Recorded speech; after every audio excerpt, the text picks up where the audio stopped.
Welcome to the Lunch Hour with Mr. Credit. Oh, well, he's very popular. And today it's Macro Monday. Sounds like somebody's got a case of the Mondays. Where we show you the big picture and how you can take advantage of it. Show me the money! And now, the Lunch Hour with Mr. Credit on ESPN Radio 1700. Welcome to the show. Please come inside. Ladies and gentlemen. Of course you want it, and you definitely need it. Welcome to your Lunch Hour. Mr. Credit here.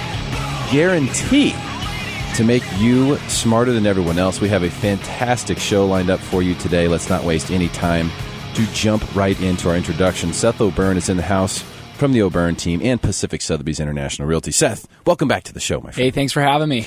Seth, today we're going to talk about how to buy vacation rental properties, how to do it successfully, and you've brought in an example.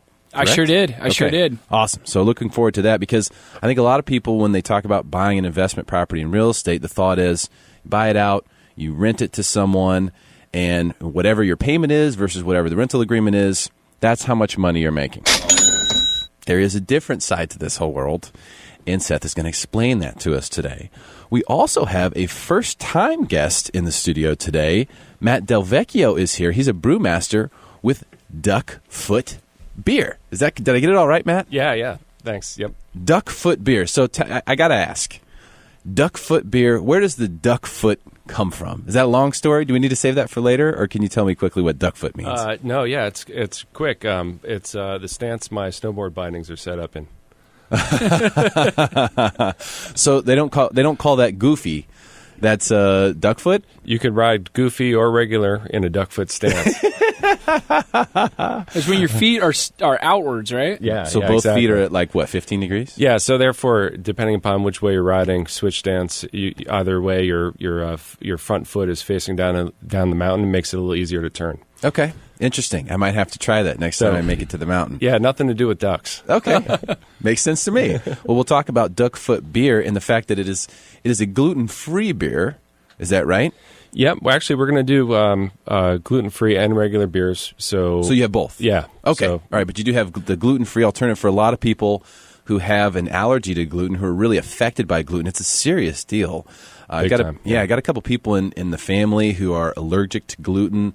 If they eat too much of it, if they ingest it, they get severely swollen and uncomfortable. It's really crazy. And most beer, I think all beer, naturally has gluten, or at least the old school beers all have gluten, right? Yep, very much so. And I'm actually one of those people that gets really sick too. Is that right? Yeah. So wow. So that's how we've kind of come up with this model. So cool stuff. Well, we're going to talk about Duck Foot Beer, how you figured this all out, your unique strategy for the gluten-free aspect of the beers that you have that are gluten-free with Duck Foot. Also in the studio today, John Jerotz is here, our mortgage guru, top 1% of the nation, 3 years in a row, been on the show for 3 years. JJ, welcome, my friend. Thank you very much. I think I just figured out why I'm always swollen and uncomfortable. Is that right? Hey, I tell you. I'm kidding. Hey, well, maybe I'm allergic to gluten. Maybe you are allergic. You should check it out. It's one of those things, if you find out that you do have an allergy to it, and some medical doctors actually say that we all are allergic to whatever it is that's in gluten because it's this foreign substance. Some of us can deal with it better than others. But if you find yourselves after eating feeling really just overly gorged, and you don't feel like you ate a whole lot, especially if you eat like a wrap or a sandwich or something with bread, you might have an allergy to gluten, and it's it's a really bad thing for some people. So worth looking into. The brew industry in San Diego has just gotten huge, and so it's great that we have Matt on today to kind of talk about that as well, how it's affecting the local economy, and ultimately how it affects real estate here in San Diego. So it is a Macro Monday. Let's jump right in. Now, Seth, vacation rental. This is one of those things that it sounds too good to be true. Sure. I mean, you pencil it out. You're like, okay, vacation rental, I'll figure it out. We're going to get premium dollars. We're going to get in a week what we should get in a month. We're going to crush it with this thing and make all this money. Is it fairy tale or is it for real? It is for real. I mean, the income's definitely for real. There's a lot of things to consider when you're buying a vacation rental. I've been selling vacation rentals now since 2003, so I've probably had my hand on about 100 vacation rentals. Managed some. I've owned vacation rentals down in Mission Beach on my own as well, and so. The revenue is very real. There's a lot to consider. It's more like owning a hotel than it is an apartment building or a house. Yeah, so let's talk about those differences. And do they have to be beachfront properties in order to do vacation rentals, or are those just the ones that work the best? Yeah, typically those work the best. It doesn't have to be. I mean, you could vacation rent something, out inland. You could vacation rent a ranch home or something out in Palm Desert. Typically, in San Diego, the best vacation rentals are the ones closest to the ocean. That is the main driver of why people come all the way from Arizona or all the way from Texas on their vacation. San Diego has great weather all year, so you could do weekly vacation rentals on any property 12 months out of the year. But typically June to August is when you get those high vacation rental weeks. And that's gonna be somewhere between 60 to 70% of all of your income for that property the entire year. It's gonna be in just those 3 months. Wow. Okay, so now with regard to that, as far as how it works in finding one, okay, so let's say I'm interested in the idea, right? Sure. Sounds good. I don't want to just be a landlord and make $200 a month net and have someone pay off the mortgage. I want it to be a little more exciting than that. Sure. I want to actually make some cash flow here. So I'm going to go the vacation rental route. What am I looking for in that property other than just close to the beach? In other words, what are the things that matter to a vacation rental when looking to buy one? That's a really good question. I think when you do any sort of business, duck foot beer, real estate, vacation rentals, loans, you have to think about the consumer. So if you are on vacation yourself in Mission Beach, what would you want? You're probably going to want plenty of parking. And let's face it, a lot of people coming from Texas and Arizona, they don't have small cars like us. They have large trucks. They have SUVs. They're bringing their whole family, their dog. Maybe a couple boogie boards they bought at an Arco on the way here, and they want a space to stash all the bikes, so they need space to spread out. So the smaller vacation rentals don't always do as well. Typically, you want a garage, a patio, and if you have an ocean view, that's always going to be a huge seller. Mission Beach has 1,700 properties on that peninsula, and every one of those 1,700 addresses is going to be a great vacation rental. How many are there? 1,700 addresses. 1,700. That is an interesting number that sticks out to me for some weird reason. We are on 1,700 AM for anyone who didn't catch that. It's something like 16 something. I just rounded up. Oh, okay. 1,700. No, it's Monday. We're all forgiven. So anyhow, you're looking for a property, and you want something that's got a garage. You want something with a porch of some sort, because people are going to want to come outside, smoke their cigarettes. Most likely, we're talking about people from Texas and whatnot, right? So you said that. I did not say that. I am saying that. And so people are going to want to be outside, drinking a beer at night, whatever, looking at the ocean, at least in the direction, smell the ocean breeze. People come from that far. They come from that far inland. I'm from Missouri. They want to smell the ocean. So they want to be outside. So I think patio, that makes a lot of sense to me. Yeah. Garage as well. That's a big one. Yep. And you need a property that has large enough bedrooms that you can put multiple beds in per room. Aha. So if you can take what would usually be a second bedroom that would have a queen and turn it into two twins, suddenly you go from that room being worth about $500 a week to that room itself being worth probably about $1,200 a week for that room alone. That's huge. Now, you're not going to segment it room for room, but just to say, if you look at that overall investment, you can do a lot better. And the numbers are real. I mean, some of the oceanfront stuff, these condos along Oceanfront Walk, the Mission Beach Boardwalk, you can get upwards of $12,000 a week for these investments. Oh my goodness!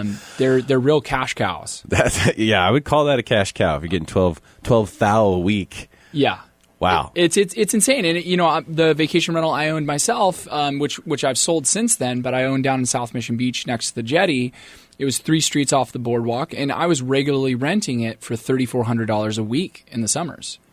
And there were great renters. It was a great situation, but it was a lot of work. And I think that's one of the things you have to be prepared for, is this is not a passive real estate investment. It's an active. It's like owning a mini bed and breakfast.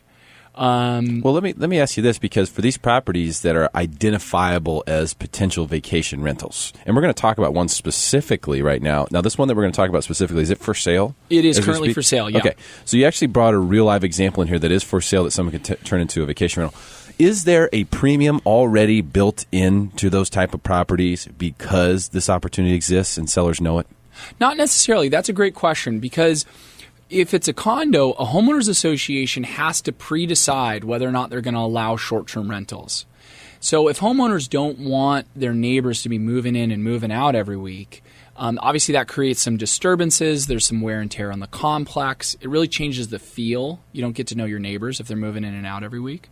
Those properties would be 30-day rentals or more. And there are a small number in Mission Beach and a much larger number in Pacific Beach that choose not to do vacation rentals.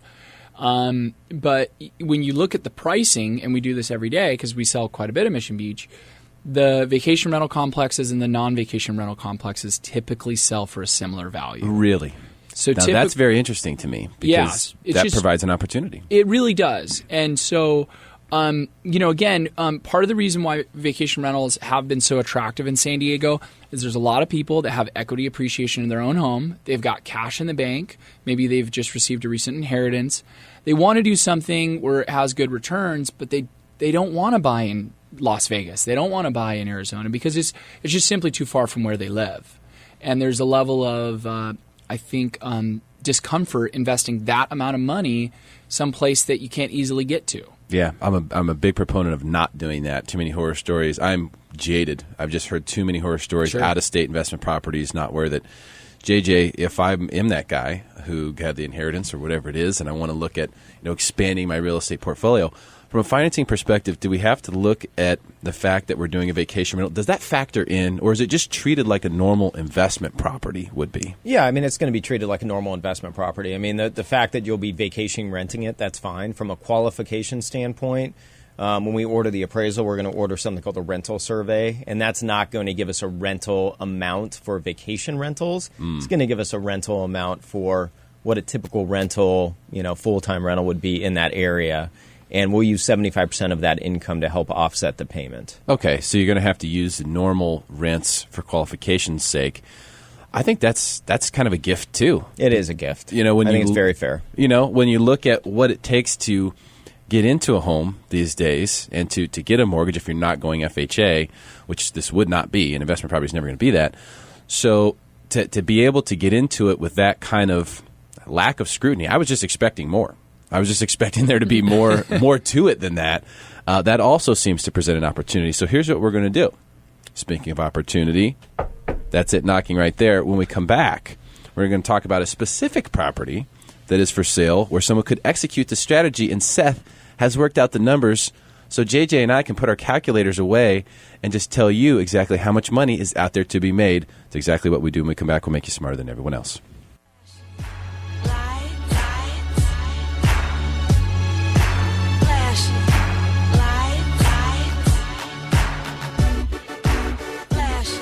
If you would like free advice from Mr. Credit, just call or text 619-786-7853. That's 619-786-7853.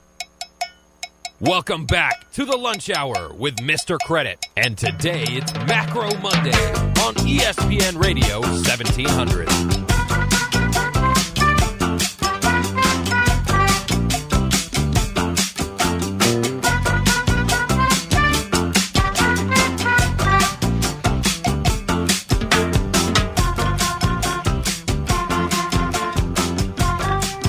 All right, welcome back. Thanks for hanging out. Mr. Credit here, guaranteeing to make you smarter than everyone else. It is Macro Monday. We are streaming live on MrCredit.tv. Although I have technical difficulties almost every single day now, I do figure out how to get this thing to work every once in a while. Right now, it is working. So if you would like to see us and hear the broadcast, go to MrCredit.tv. All right, we're talking about vacation rentals and the reality of the situation. If you're going to own investment property, you want to look at the vacation rental as an option. What does it look like? So Seth has brought in an actual example today for us to take a look at. Seth O'Byrne, what are we looking at? Okay, so I thought this would be helpful for people to actually be able to crunch numbers. Don't do it if you're driving, please, but just to have this in the back of your head.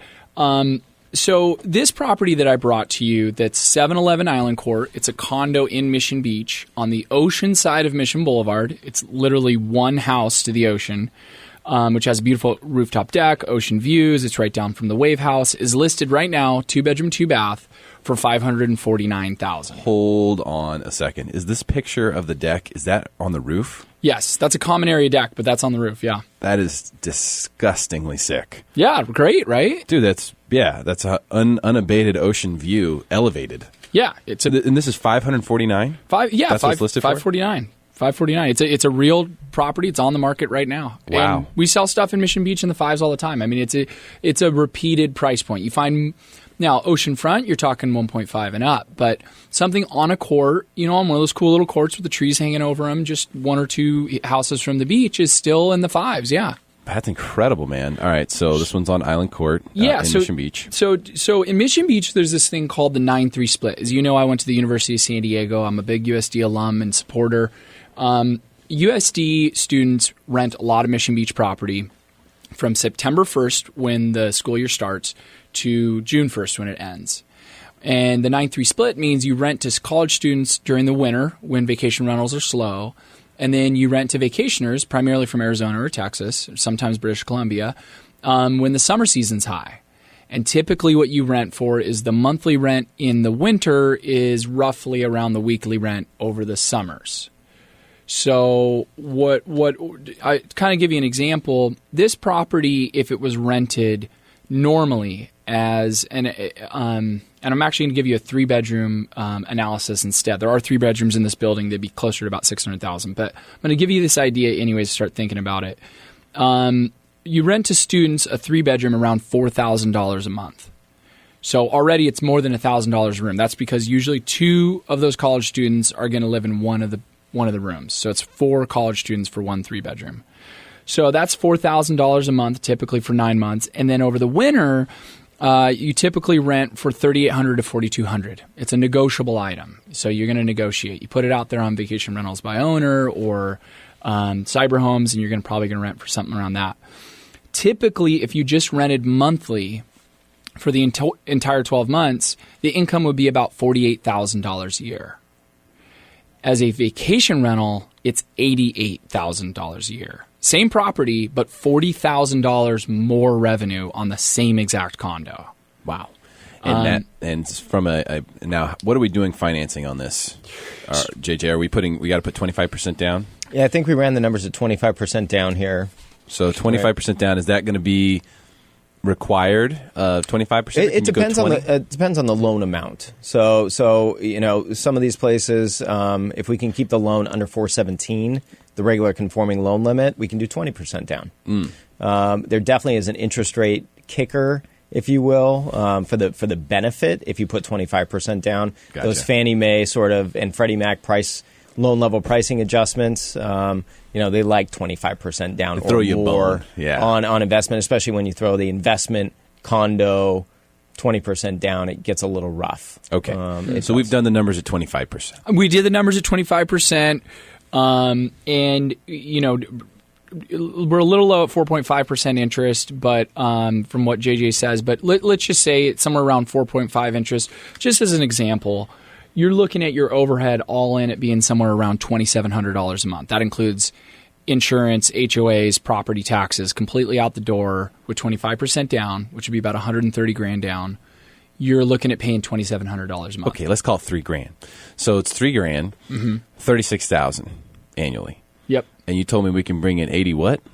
We can bring in $88,000 if we do it as a vacation rental. So we got 36 out, and we got 88 in. Sounds like it's adding up nicely for us so far, 52 Gs. It does. Yeah, it really does. Yeah, and I ran the numbers on 2 bedrooms and 3 bedrooms kind of in this analysis, which makes it a little confusing the way I have it written down. But there's a lot of different options out there, and 2 and 3 and 4 bedrooms rent very, very well in those areas, primarily because there's a lot of people in college, if you remember, that want to live together, number one. And number two, most of the people coming to Mission Beach nowadays have families. And you might have multi-generational families coming too. You might bring your mom, you might bring your kids, a cousin, a niece, and so if you can put them all into one property close to the beach, and rent it for far less than a hotel room for everybody, it's a big win for everybody. And that's partially why most vacation rentals have almost 100% occupancy in the summers. Wow. These things always stay rented. That's what's incredible about them. Because there's no new ones coming on the market. I mean, we're pretty much just... The same 1,700 addresses. I mean, we're not Dubai. We can't keep creating peninsulas. Wouldn't that be funny? It would be. We're going to make a new peninsula at Mission Beach. Just going to bring a bunch of sand in here. Not a bad idea. It's not. You got to bring Kevin Faulkner on here and ask him if maybe we could do that. Yeah, we can figure that out. Well, give us a football stadium downtown first, and then we'll talk about it. So then what I understand is that basically there's a huge opportunity. The downside here isn't necessarily financing like I thought it would be. The financing is actually pretty slippery. Credit qualifications, JJ, to do an investment property at these price points, what kind of credit score do we need? Well, again, I mean, depending on the loan level, but I mean, you know, a 660 would be fine. We'll get you in. Yeah, we'll get you in. I mean, you're going to get banged up a little bit on interest rates, so the schematic as far as the numbers are going to change a little bit. So, I mean, you know, we're looking at prime, you know, credit scoring here at more 740 and up.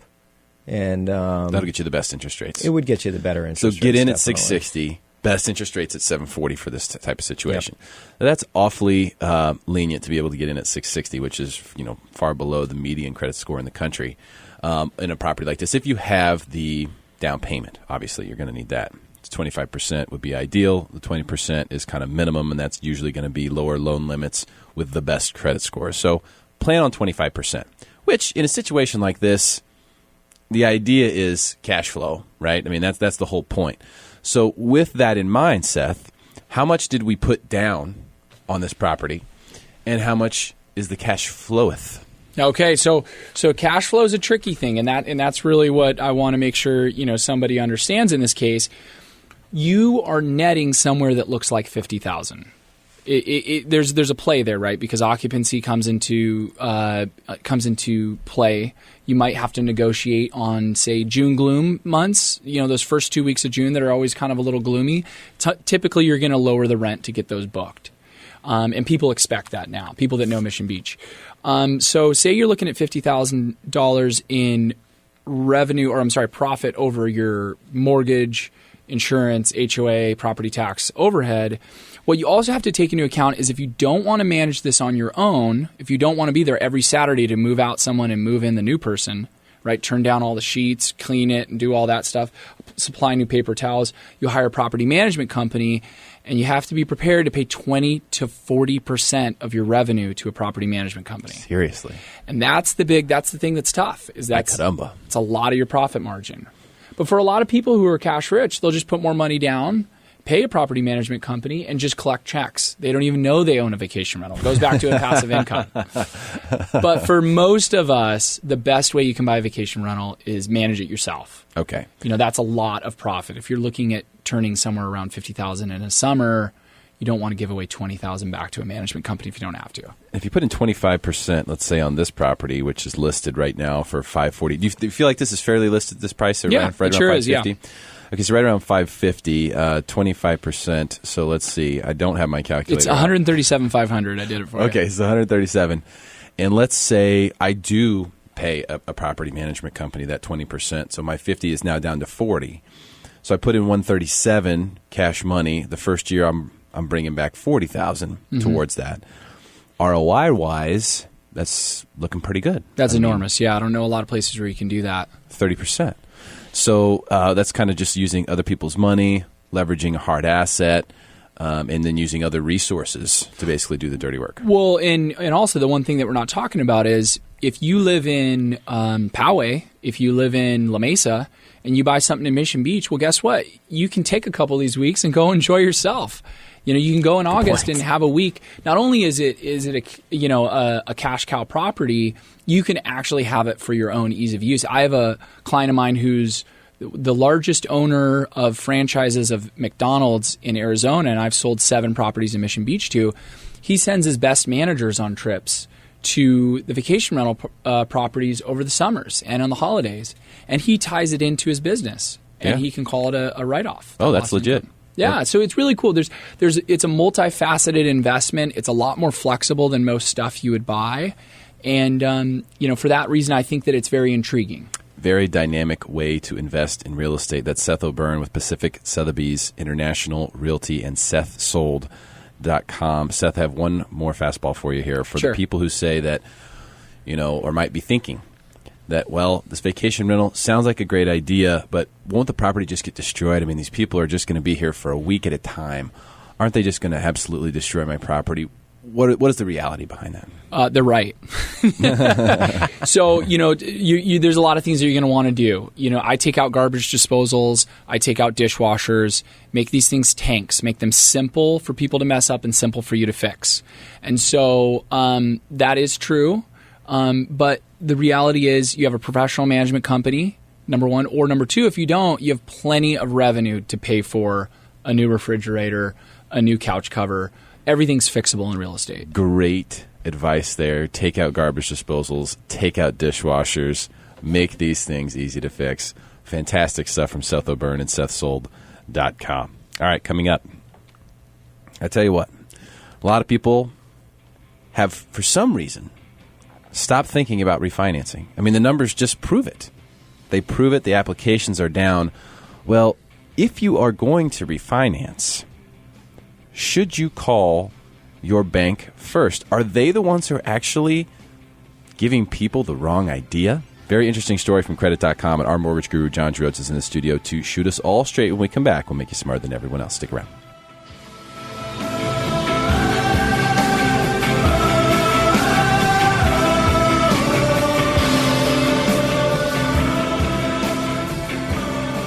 If you would like free advice from Mr. Credit, just call or text 619-786-7853. That's 619-786-7853.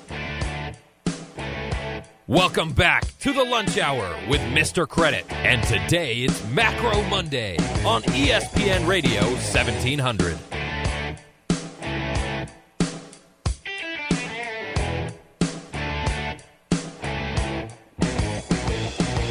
All right, welcome back to the second half of your lunch hour. Mr. Credit here, making you smarter than everyone else. Can't do it by myself, though. Seth O'Byrne is in here from SethSold.com. John Jerotz, our mortgage guru from Synergy One Lending.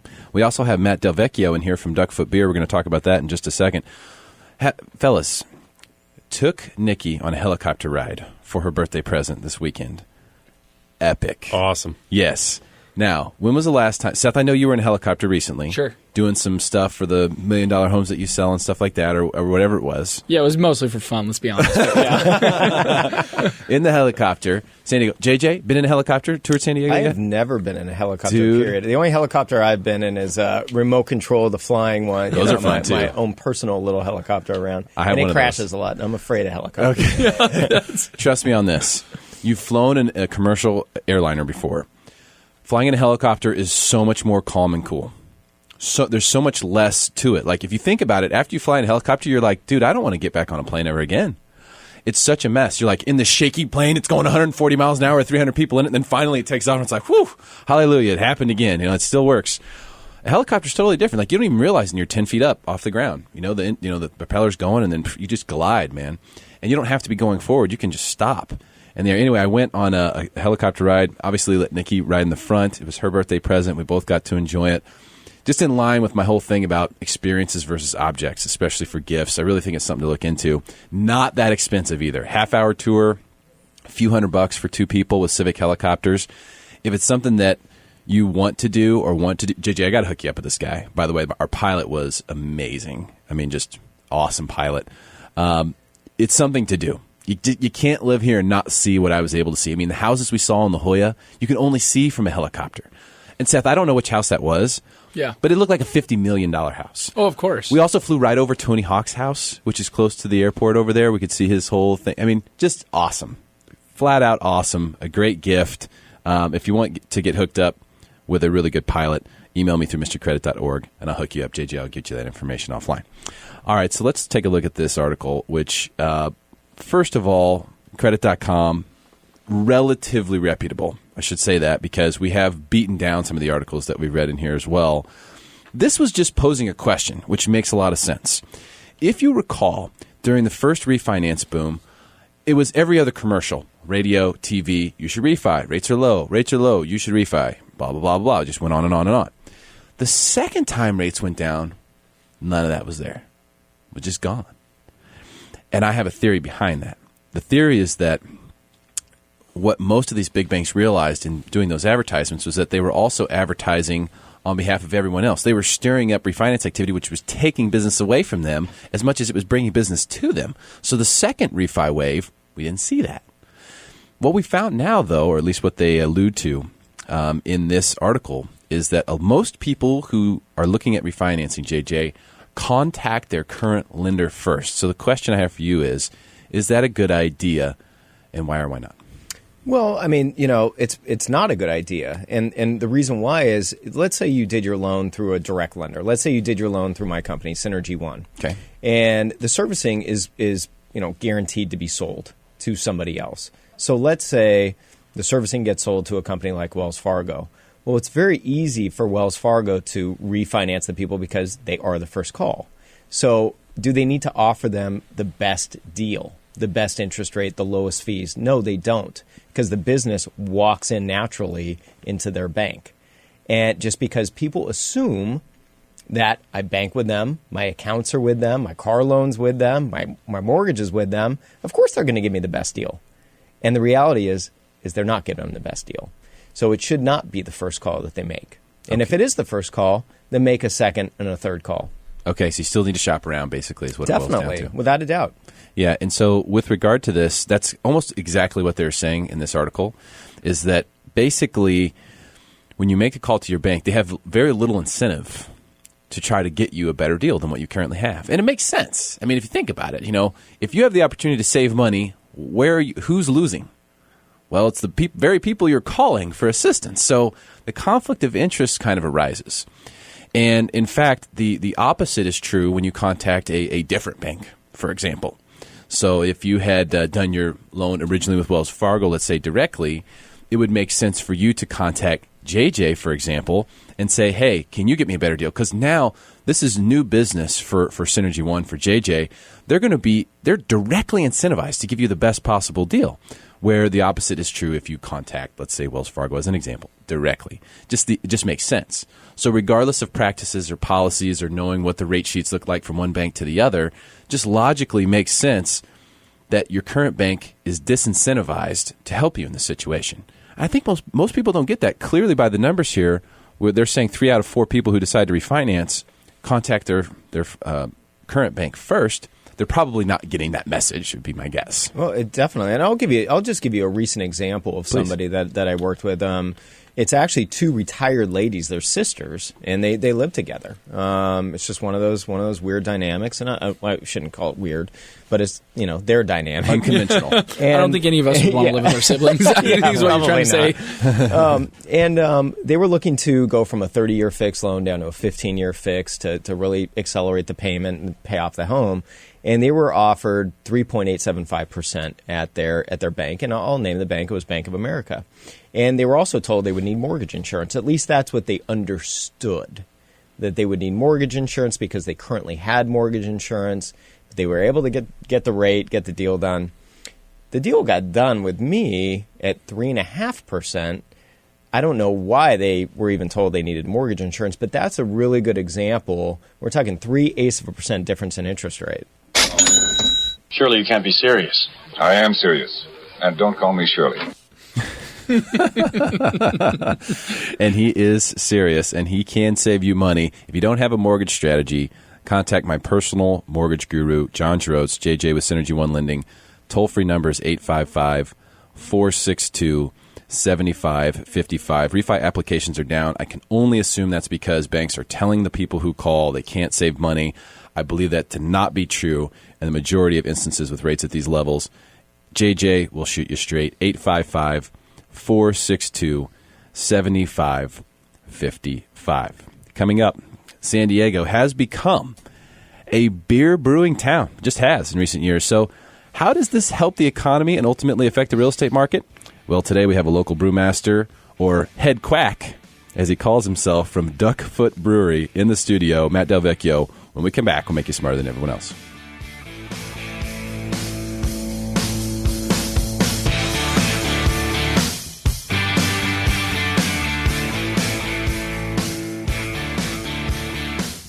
If you would like free advice from Mr. Credit, just call or text 619-786-7853. That's 619-786-7853. Welcome back to the Lunch Hour with Mr. Credit. And today it's Macro Monday on ESPN Radio 1700.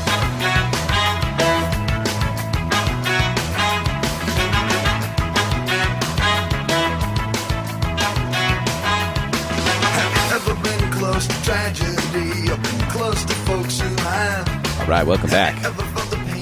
Thanks for hanging out, Mr. Credit here. It is Macro Monday for your lunch hour, where we make you smarter than everyone else. This beer trend in San Diego has just gone so crazy, right?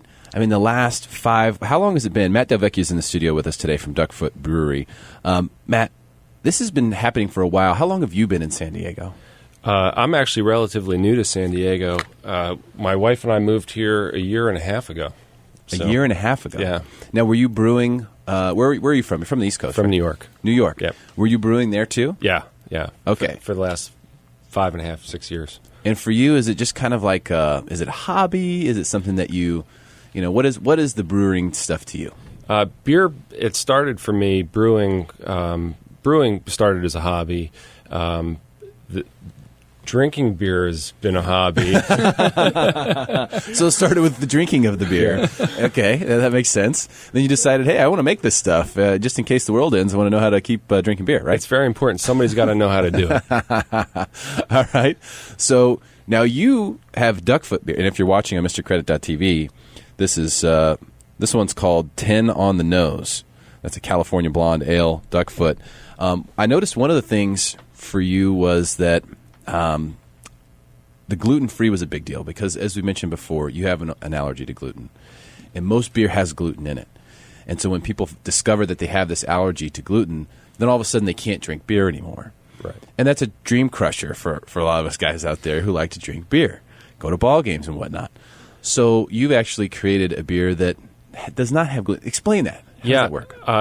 That's exactly what happened to me.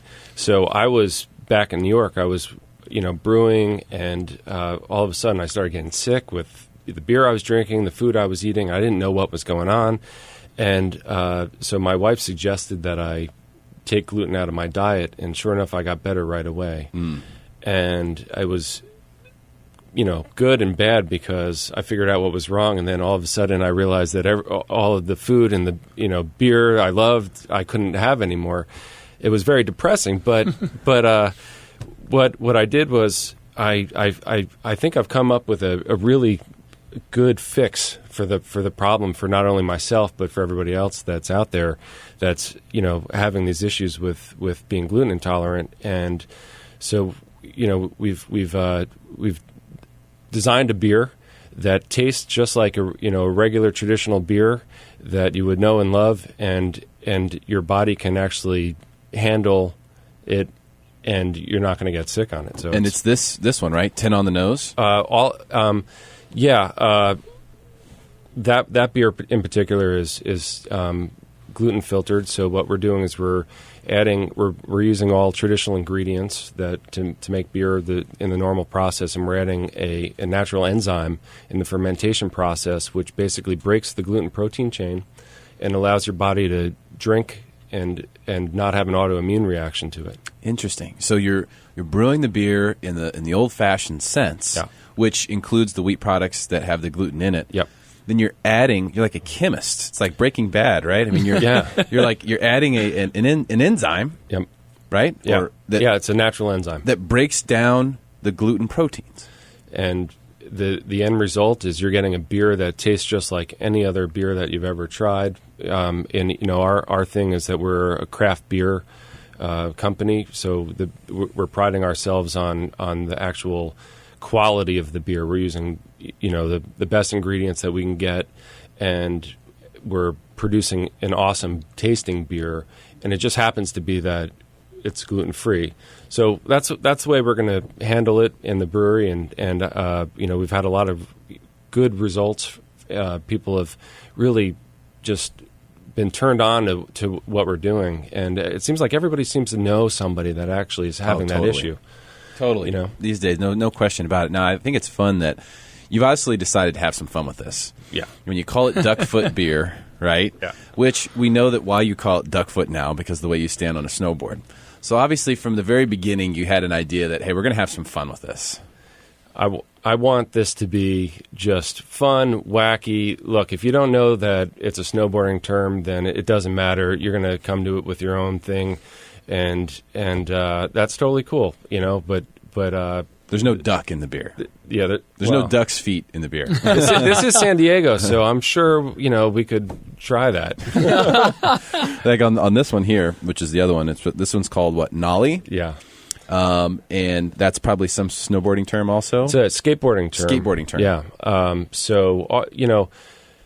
What we're thinking about is all the beers, or a fair amount of the beers are going to have names that tie into the sports that I, either doing now or grew up doing. So, when I was a little kid, I was into skating, then hit snowboarding, and then, now being in San Diego, I'm a pretty diehard surfer.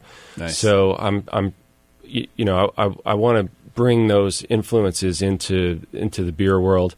It's important to me. I think it's going to relate to a lot of people here in San Diego and beyond San Diego. Duckfoot, I think, is something that can appeal to the people in Northern California that are snowboarding up in Tahoe and Mammoth. Yeah, no question. Yeah. And what I like on this one is that on the side it says drink responsibly, no FUBAR.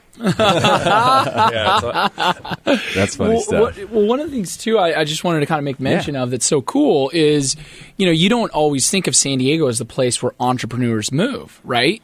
They're moving to Austin, they're moving to San Francisco, they're moving to New York. Well, what I thought was so cool when I got to know Matt is Matt blended the two things that are incredible about Duckfoot beer, which is the lifestyle of San Diego, right?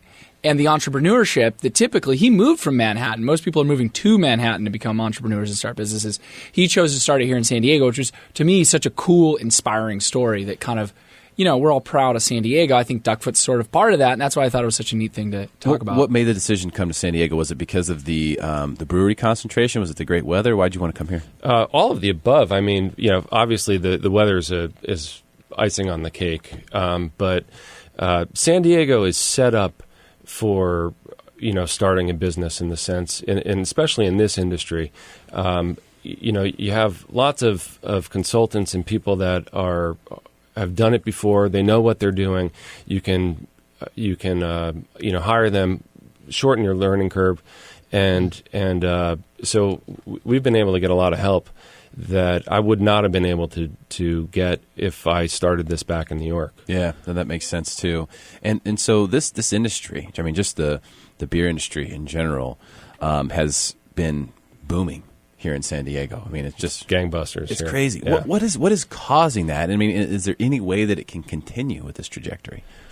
That's a great question, and the conferences that I've just recently attended have just pointed in the direction of yes, it can continue. Wow. I mean, you look at it statistically, San Diego's got between 80 and 85 breweries actively, brewing right now in San Diego, which is, that's there are maybe 20 in New York, and the population is tenfold what San Diego has, right? So how is that possible? But I think that obviously San Diego is a city that loves beer. It's a highly educated and sophisticated beer drinking, group of people. Beer snobs. Yeah, well, beer snobs, but people really like it here. So from all of the companies that I know, they're adding fermenters and they can't keep up with production. So, seriously, yeah, that is really awesome, and that only helps. I mean, it's nice to. We were talking about off the air about like having your thing. Well, it's one of the San Diego's things now has become beer. Yeah, it just happened.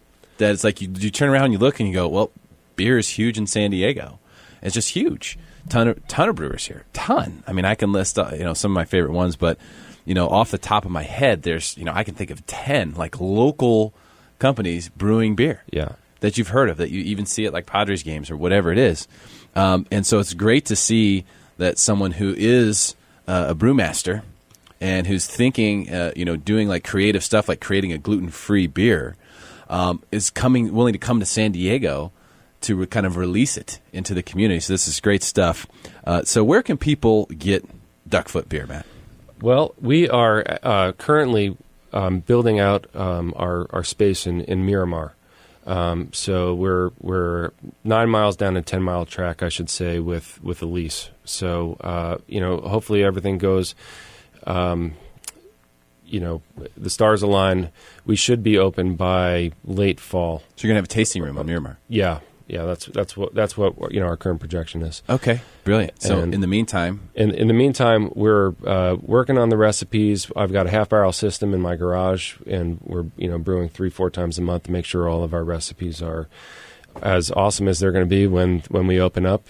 So a look into what will soon be basically the next tasting room in San Diego. Probably. Yeah, and if you're interested in keeping up to date with our process and what we're going to be doing, you can find us. We have a Facebook page, so it's Duckfoot Beer on Facebook. We have also duckfootbeer.com. There you go, Duckfoot Beer.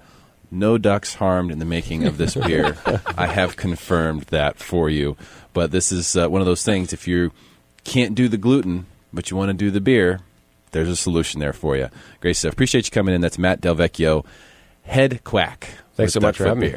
Fantastic. Also, big thanks today to Seth O'Byrne from the O'Byrne team and SethSold.com, Pacific Sotheby's International Realty, and our mortgage guru, John Jerotz from Synergy One Lending. Fellas, appreciate your time today. Always good to be here. Great stuff. Lori Miller is up next. We will be back again tomorrow at noon to make you smarter than everyone else. See you then.